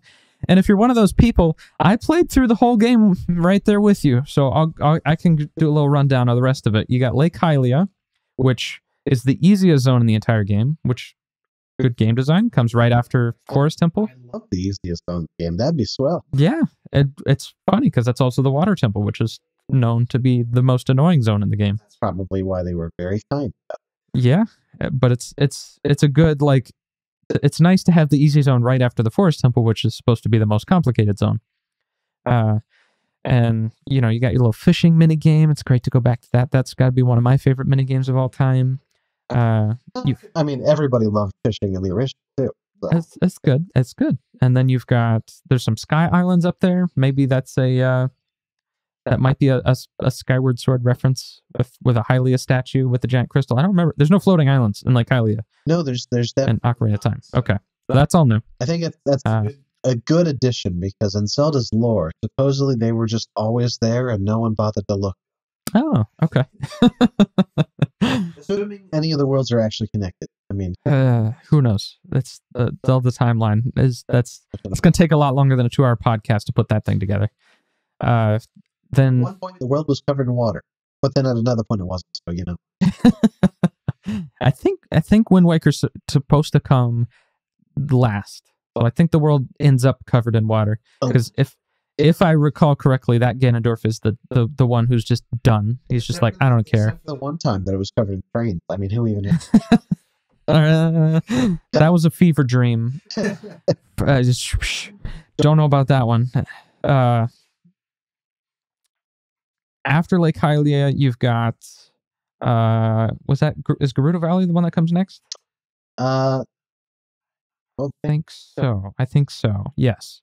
And that was a little bit confusing because the entrance, the way you unlock a new zone is first you unlock the room to unlock the picture portrait to unlock the door to the area. So you unlock the room to the picture portrait, which shows you a desert, and there's no other desert area in the entire game up until that point other than literally the entrance to Gerudo Valley. But there's a secret little ladder on the back wall of the entrance to Lake Hylia that takes you up to a little platform that gets you to where you got to go. I feel like they hid those dangerously well, and I'm kind of surprised, because like what I might have done was have like one hub area where you just spend to unlock the things, which maybe you would have unlocked them in the wrong order and screwed yourself. But like it was an odd choice to have to. Every single one of those is added to the game, and they're always hidden in a way where, like, if you didn't know where to look, you wouldn't know where to start. And it doesn't help that you can unlock the note barrier in the fast travel world, but you can't actually go into the zone from the fast travel world until you've done the picture portrait. Confusing. It would be nice if that door took you to the picture portrait room first, and then you unlock the picture portrait room, and then you ever need to go back there, and then it'd take you there, but it doesn't do that. So I unlocked the note door, so then I would have even lost the clue of there being a brightly colored note door to show me that I need to go there. Yeah. That was a pain. Gerudo Valley had really great music. And that's all Gerudo Valley had. I did not have a great time in Gerudo Valley. There were so many hints that didn't make any sense. Like, there's one segment that you have to do. There's a boulder in a stack of boulders, and only one of them is destructible, and there's a Jiggy in it. And you can't break that boulder with a beak blast, but you can only get to that boulder through flight. So you have to, like, land in a weird place first, and then do a ground pound to break this one nondescript boulder to find a hidden Jiggy. Well, I don't know why. Now, at what point did you learn you could ground pound out of flight? The end. But because that might have been much easier to do if you had known. It was like in a wall, so you really couldn't. It was weird. It's very weird. But there's a lot of back and forth in that zone where to get into the temple, there's a bunch of doors, but you need flight to get to any of the doors. So like finding the first feather pad in that area was awful. I eventually found a feather pad in the beginning area, and I'm like, great, so I can fly to the next thing. But then when you go through a zone transfer, it puts you on the ground automatically, so you lose your flight. It's like, well, crap. To be honest, that feels a lot like just traditional Zelda dungeons. one thing that I always found to be amusing about, especially Ocarina of Time and uh, Link Link to the Past did this really bad, where you'd have to beat 90% of the dungeon without the dungeon item to unlock the dungeon item, and then once you have it, the rest of the dungeon will be like a 5-minute victory lap. Yes. Once you finally have the gadget, and that is Gerudo Valley. About those paths where you have to suffer immensely to get to them, just so that you can actually do the thing. Like that's very Zelda. That's exactly what that was. As soon as you figure out how to get flight in that area, then you can go wherever and start breaking the trees that prevent you from getting to them, and then you have access to everything, and everything's hunky-dory. But there's just so many places in there where you try things. There's some boulders underwater, so maybe I can do a beak bomb into it. Nope. Maybe I could do like a dive into it. Nope. You have to stand on a really weird place that doesn't look like you're supposed to be able to stand on it and poop to break the boulders. And it's like, what? Why? And then there's another place with a tree where the correct way to do it is to turn invincibility on way, way up high in the sky and jump down onto it. But the way I did it is, again, stand on a weird place that doesn't look like you're supposed to be able to stand and shoot eggs at it. So it just felt like a whole lot of this area was just kind of janky and the music was great. The music was great. One of those in Zora. So. Yeah, I think there were maybe a couple of them in there too. After Gerudo Valley, is that straight to Grunty's Castle, maybe? Grunty's Castle was kind of cool because you get to Grunty's Castle, and again, this is super hidden. I don't know why. You have to climb up the pillar in the lobby of the Temple of Time to get to the second floor, and then there's a door up there that takes you into the future, which is the future Hyrule Castle. That is now Grunty's Castle. Did you find the clue about that? No, eventually, yes. After I had tried to climb those pillars and failed on my own, because I guess I just hit it at the wrong angle. Yeah, that pillar is very specific, especially considering you need that to progress. Yeah. I got, when I was just doing the regular playthrough of that stage, I did find in the dungeon, there's a clue that lets you know you can climb up one of the pillars. But it's only one of the pillars, and it's only from a certain angle. So that clue would let you know that you could do it. Is it really only that one pillar? Yeah. Oh, wow. Okay. Because I wasn't sure which pillar it was, so I tried all of them. Okay. Maybe one of the other ones, but I got it to work on one of them. That gets you to the top. Just by muscle memory, I think I always started using that same one. But yeah, you get to Grunty's Castle through there, and that's kind of cool. There's a couple moments where you get to find the Master Sword, which feels great. Because of course you got to find the Master Sword. And Grunty's Castle has another great little Easter egg where in the bathroom it's all covered in poop because it has a very mature sense of humor. And if you ground pound into the poopy toilet, it takes you through a pipe into the Mushroom Kingdom from Mario 64. The courtyard area around Peach's Castle. Chance for a Conker's Bad Fur Day crossover. They really did. I feel like there's got to be a Conker's Bad Fur Day modding community out there. Really nice, just a musical number. It could have been great, but the thing that disappoints me about this mod greatly, that I will never forgive, is that you get to the roof of Peach's Castle, and what is waiting for you but an orange Jinjo? Why wouldn't you put the green Jinjo on top of Peach's Castle? I don't. It should have been the green one. Opportunity. If you're not in the know, Yoshi is on the top of Peach's Castle in Mario 64. So they got to put the green dinosaur man up there. That's just what you do, and they didn't do it. I call it subverting expectations if you want, but I can't abide by that. The developer was colorblind. He was maybe that's the case. So we'll cut him some slack. But Grunty's Castle was otherwise pretty all right. There's another weird puzzle where you have to talk to Bowser, and he says something about flying through a star, and then he says fly through the star and then get the job done. And the lore of the mission is you're trying to take Christmas lights from Grunty for Bowser's Castle or whatever. I don't know. And so I fly through the star, makes a sound effect, great. And then you're looking for Christmas lights, I guess, because nothing happens. And then there's one place with Christmas lights on the front of it, but you can't do anything to it. You ram into it, nothing happens. I don't know. What you really have to do is fly through the star 3 times to know where that came from. Don't know why, Oh. but that, took another 30 minutes off my life I'm never getting back. Glad they told you about that Yeah. up front. That So- would have been great. I mean, imagine if they had not said anything about that. If they didn't say fly through the star 3 times, I never would have figured it out. Wow. But then, the moment we've all been waiting for, the moment this podcast has been building up to for 2 hours now. You had found the last boss, huh? No, before that, unlocking the last boss. To unlock the last boss, you need to collect every Jiggy in the entire game. You have to technically 97% the game, because you can use the Jiggies from those 3 secret levels I mentioned earlier in Hyrule Field to supplement it. But if you don't go to those secret stages, you need every single Jiggy in the whole game just to unlock the secret boss.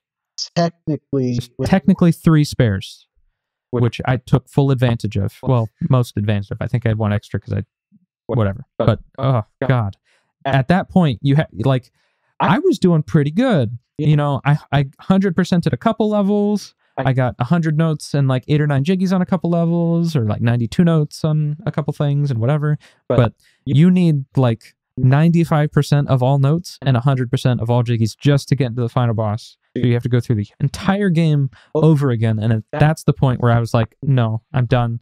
Give me the walkthrough. I played this for 20 hours now. I just want to fight the final boss, please. I think that's fair though, because at that point you've basically beaten the game. Yeah. It's just that last little bit that you would never reasonably find on. There's no reason to require that. If you want to go for every collectible in a collectathon, great, do it. Go for it. Be the man, be the legend. But don't require it.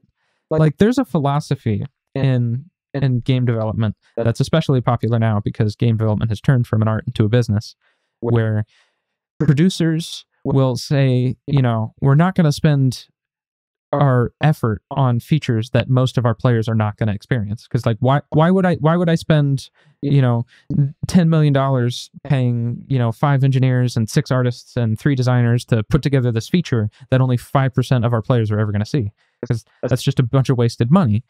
If we're going to make something, we need to put our effort on the thing that everybody's going to see. And what that leads to is stuff like this, where why would I make the Mario Kart minigame if only 5% of my players are going to see it? So just make it required, right? No. God, no. It's up to the player to decide what kind of an experience you want to get. So if you're the type of guy who just wants to, breeze through it and get 5 Jiggies in a zone and that's it, that's enough for them, great. That's how that person's going to have fun. And that's what you want. You don't want them to see 100% of everything you've ever made, which I now have in this mod, and it's all good stuff. But I would have had a much better experience coming away from it if I wasn't, being forced to do it just to get to the end. See, I will say, I think you would have enjoyed it a lot more if not for the all-day stream getting to that point. I had to. I didn't expect it. It was 2 all-day streams of playing this game just to get to the end. Because I expected, like most of these Game Club games, I take a couple hours a day out of a week, and there you go. You got your game jam or your Game Club game. But for this, it needed 2 full 8-hour plus play sessions to get all the way through to the end and to beat the final boss. So already I'm losing my mind, because I got most of the Jiggies, but now I have to get every Jiggy, which means I have to do all those horrible ones that you don't want to, like get to the top of the stupid Ferris wheel, get to the top of the stupid Bennett Foddy section. And then once you do that, you get to the final boss. Oh, the final boss. I don't know why, but this final boss is harder than any freaking Dark Souls boss that has ever been made in this entire world. There's 6 different sections where first you have to dodge attacks left and right and hit them with the rat-a-tat-rap. And then you got to do the egg shooting segment. We haven't even talked about the egg shooting. Aiming in a Banjo-Kazooie game is impossible. It can't be done. They give you a hint where you're supposed to use up on the C-stick to kind of aim your character, but there's all this weird jank where if your character actually rotates in steps, I think, and then based on how far you go, your character may or may not have taken that extra step. So based on the distance you have to shoot, that extra like 5 degrees of missing or going one more step than you wanted to is going to mean you completely miss your target, and you have limited ammo. So you might just run out of eggs. So now you're going to leave the whole zone and do it all over again. Yeah. And then in this particular boss section, you have to shoot eggs in the second segment, which she's shooting gigantic projectiles that lead with way too big AoEs. So there's no time. You cannot aim with the shooting thing. So you just have to like barf up your eggs all over the place and just hope they hit. And half the time the eggs go through the character anyways. Don't know why. And then you get to the third segment, which is the flying segment. And the flying segment is actually not so bad. It's the easiest segment of the whole thing, with the exception of maybe the first one, where she flies around in circles and you're flying around and you got to hit her with the bird thing. And it's still really jank because depending on the projectile or the trajectory of your character, both pushing up and down on your camera rotates the camera down. I don't know why, but whether you want to go down or you want to go up, camera go down. And your beak blast aims not based on the direction of Banjo, but based on the direction of camera. So there's just certain segments where it's like, okay, based on your position, there's no opportunity. You're not allowed. You're disallowed. You're banned from hitting her. So you got to deal with that. But then if you fly too far out of the level, rather than just like hitting a wall and taking a point of damage, which is already brutal because this is a brutal boss fight, you die immediately, instantly, just death, instant death. And at any point, if she hits you with the flaming ball thing, there's knockback to that. That can also knock you off the platform. More instant death. Great. And then the fourth segment, there's 4 Jinjo statues that pop up, and you got to poop eggs into the 4 Jinjo statues. The walkthrough shows that you can shoot eggs into them. I tried that. Don't work. You got to poop. Poop or nothing. And then the pooping hitbox is impossibly picky and also seemingly random, because sometimes it would work and sometimes it wouldn't, even though it looks perfect. I don't know. So all the while you're trying to poop into these things, you shoot more fireballs at you, you're taking more unavoidable damage because you have to stop to poop. You can't, there's no poop on to go in this game. And then once you do that, then there's another Jinjo statue, the Jinjonator, that pops up in the middle that has 4 things that you now have to shoot. And she stands off on an area and shoots these rapid fire, like machine gun projectiles. They've all been slow lobby things up until this point. No more. They're missiles. They're straight up frickin' rockets. And again, they have knockback, so if they hit you, they'll knock you into any of the lava that then does an additional point of damage, so maybe 1 hit becomes 2 points of damage. And the windows between her volleys are created by her shooting a projectile that is unavoidable, that homes in on you. So you have to then use your invincibility. So the window between volleys is then shortened because now you have to also react to use a golden feather, and you better not run out of golden feathers, otherwise you have to go pick up golden feathers throughout the level. It was horrible. I hated it. I hated it so much. It was the worst thing I've ever done. I was so close to quitting. I was so close to find a Game Shark to do it for me. But I somehow managed to power through it. I watched the walkthrough to see how he did the fight. He struggled with a lot of the same things I did, but his strategy was identical to mine. It just is a matter of just getting lucky and just getting good. And I don't know why they needed the boss fight to be that hard. Again, if you play Banjo 25 years, maybe it's the right difficulty level for you. If you're just a good old gamer, don't even. I can't imagine the old one was anything like that. There's no way.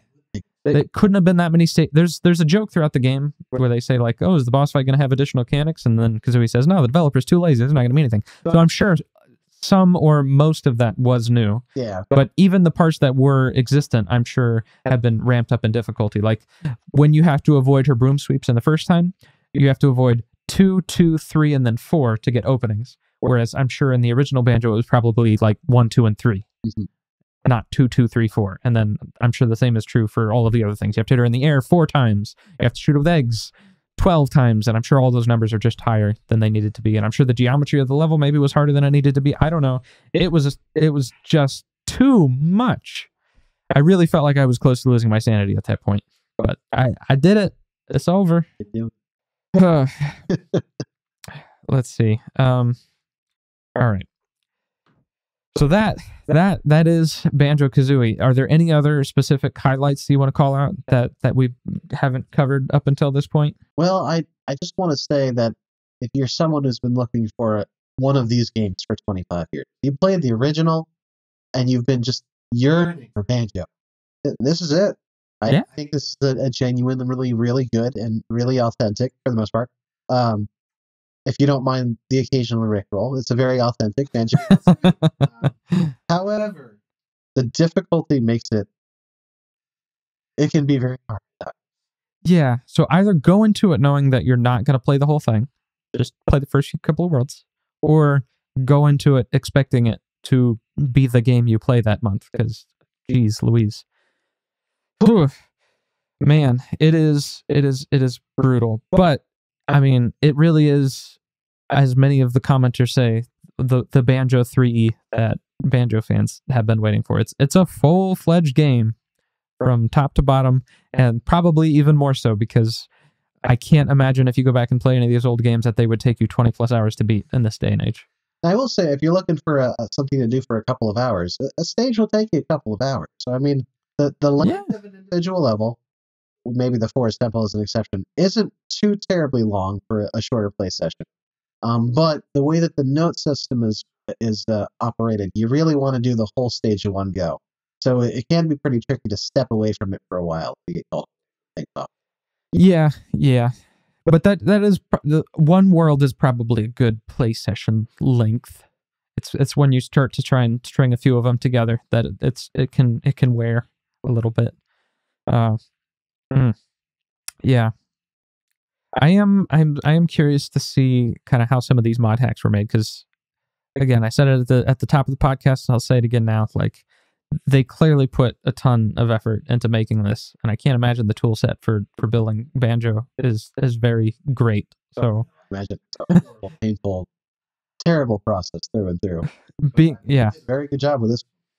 So kudos to them, and kudos to you guys for anyone who takes the time to actually sit through and play the entire game like I did. Oh my god. It's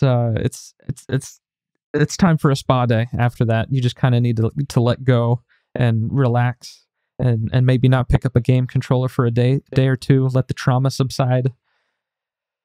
But it's pretty good. It's pretty good on the whole. I did like it a lot. I'm glad that we played it, even though I'm kind of regretting that we played this particular mod, and maybe maybe go check out the Majora's Mask mod, or go check out Kirko Mods, or I think his name is Mark Kirko on YouTube. He's got videos of other Banjo-Kazooie stuff, and I do know that there is another one that as far as I can tell, I haven't looked into it too deep. If you really love this one and you want even more Banjo action, I think there is another full-fledged Banjo mod by him called Banjo-Kazooie Stay at Home. I don't know the details on that though, but if you're interested, look that up. But yeah, I think that's gonna be it for this month's episode of the Imaginary Game Club. Thanks so much for listening in, whether you are checking out the video format that's going to be uploaded to YouTube, or you're just listening on Audible's podcast, or whatever it is, or wherever it is you might be listening to it. Thanks so much, and thanks for joining me, Mr. Talon. It's been great talking with you.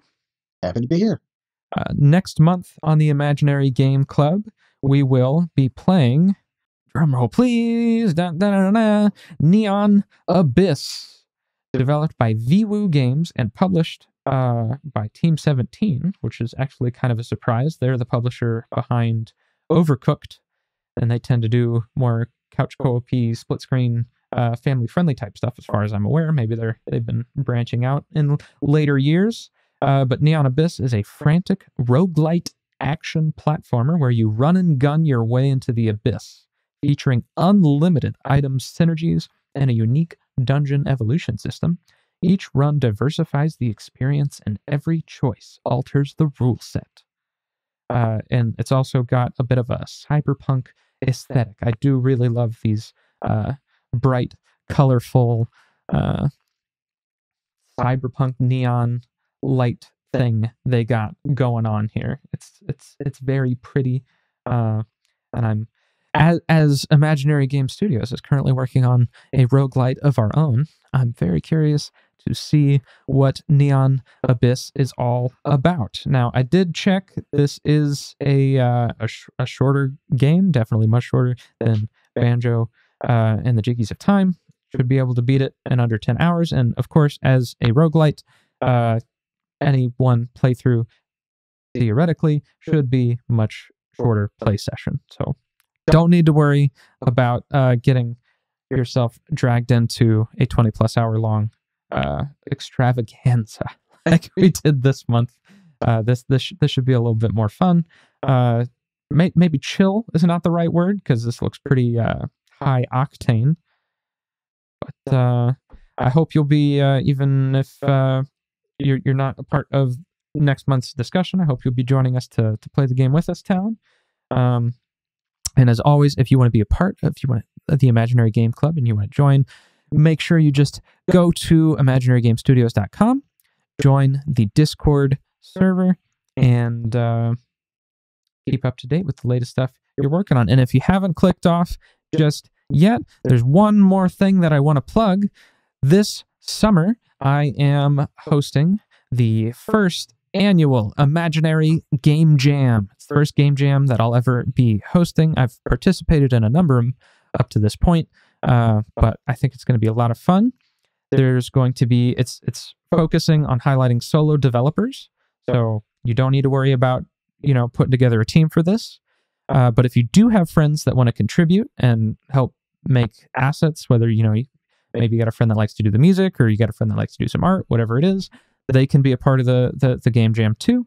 They just need to join the Imaginary Game Studios Discord server as well and share their assets so that we all have equal footing to participate. But there's two things that are cool about the Imaginary Game Jam. Is one, there's going to be a set of provided assets. I'm going to put together a tool set for you to put together some basic levels, some basic game stuff.